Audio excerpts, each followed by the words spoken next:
वफाकी वज़ीर दिफा ख्वाजा आसिफ ने भारतीय वज़ीर आज़म नरेंद्र मोदी की तकरीर को हारे हुए जुआरी की गुफ्तगू करार दे दिया। ख्वाजा आसिफ ने कहा कि मोदी उस हारे हुए जुआरी की तरह गुफ्तगू कर रहे थे जिसके पल्ले अब कुछ नहीं रहा। मोदी की बातों की अब कोई अहमियत नहीं रही। ख्वाजा आसिफ ने आगाह किया कि पाकिस्तान दूसरी स्ट्राइक के लिए भी तैयार था लेकिन उसकी नौबत नहीं आई।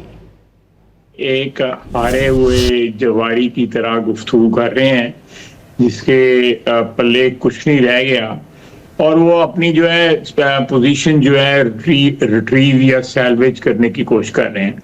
अदरवाइज उनको अपनी होम ग्राउंड पे जो हमसे नुकसान पहुंचा वो तो पहुंचा ही है, हम तो खैर दुश्मन हुए, लेकिन उनकी अपनी होम ग्राउंड में जो पार्लियामेंट में लोकसभा के अंदर जो उनके साथ हुआ है, जो मीडिया में हो रहा है, जो पब्लिक ओपिनियन जो है उनके खिलाफ हुआ है, तो मेरा ख्याल है कि this is a very desperate attempt to salvage his reputation as a leader और एज प्राइम मिनिस्टर।